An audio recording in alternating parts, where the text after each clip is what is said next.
This video is part of a series of tutorials on strength training concepts and is brought to you by Edgerton's Garage Gym.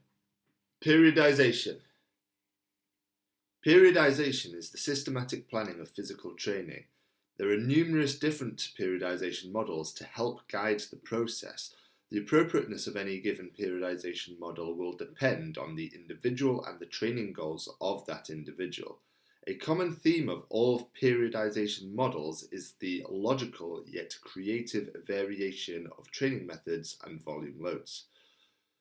Three of the most established periodization models are linear periodization, undulating periodization, and block periodization. Traditionally, a linear periodization approach would involve gradually increasing intensity and reducing volume during the course of a training plan. Undulating periodization involves a constant change in training stimuli. This is in contrast to the gradual transitions seen with linear periodization.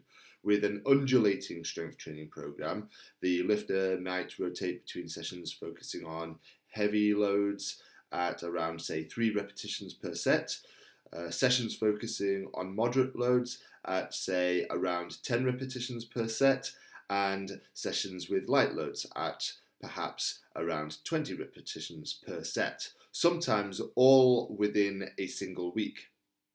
Whereas with a linear strength training program, we might begin with all the sessions involving light loads at around the 20 rep per set mark, and it might take many months to work up to the point where most of the sessions are with heavy loads at around the, say, 3 repetition per set mark.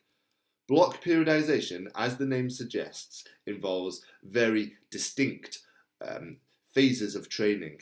These phases are typically periods of 2 to 4 weeks. Instead of the gradual transitions seen with linear periodization, there is a sharp contrast in the training performed from one phase to the next. The term block training has largely been coined by Vladimir Issurin, who has also developed terminology to be associated with block training periodization. These terms are the accumulation phase, the transmutation phase, and the realization phase. According to Issurin, the accumulation phase should involve training aerobic endurance, muscular strength, and basic coordination.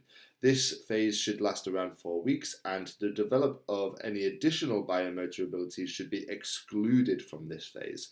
The transmutation phase follows the accumulation phase and involves development of anaerobic endurance, strength endurance, and sports technique. Once again, this phase lasts around 4 weeks, and the development of any additional biomotor abilities should be excluded from this phase.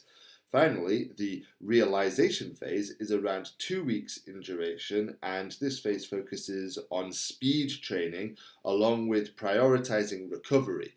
These blocks can be repeated numerous times throughout a year, which may be advantageous for some sports, but also could be disadvantageous for other sports.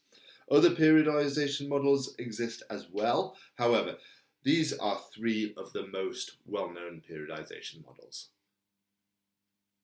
If you found the information in this tutorial useful, please like the video. And for more information on sports science and strength and conditioning, please subscribe to Edgerton's Garage Gym.